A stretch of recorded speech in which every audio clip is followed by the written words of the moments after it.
Kronologi kecelakaan maut bus ELS tabrak truk tangki lalu terbakar, tewaskan 16 orang.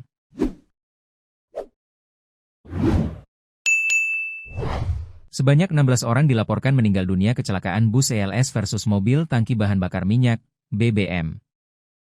Kecelakaan terjadi di Jalan Lintas Sumatera, Jalinsum, Kelurahan Karangjaya, Kabupaten Musirawas Utara, Muratara, Sumatera Selatan, Rabu, 6 Mei 2026. Bus legendaris dari Po Antar Lintas Sumatera, ELS, dilaporkan hangus terbakar. Korban meninggal dunia di bus Po Antar Lintas Sumatera sebanyak 14 orang. 2 korban lainnya merupakan penumpang mobil tangki BBM. 4 penumpang lainnya sementara menjalani perawatan di Puskesmas Karangjaya. Dari 4 orang penumpang, 3 mengalami luka bakar serius dan 1 lecet-lecet. Berdasarkan video amatir, api melalap habis seluruh badan bus dengan sangat cepat.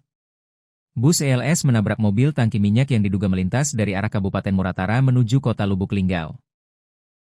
Tumpahan minyak dari mobil tangki diduga langsung menyambar kedua kendaraan hingga memicu kebakaran besar.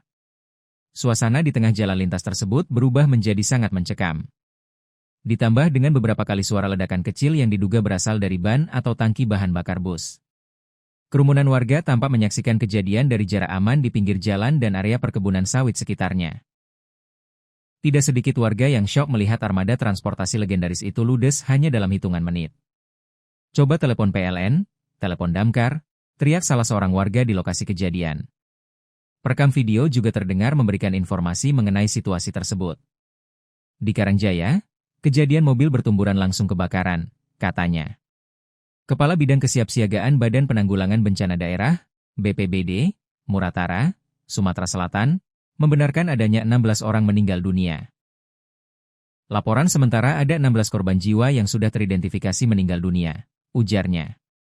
Berdasarkan data awal yang dihimpun BPBD di lapangan, kecelakaan terjadi sekitar pukul 12.39 waktu Indonesia Barat.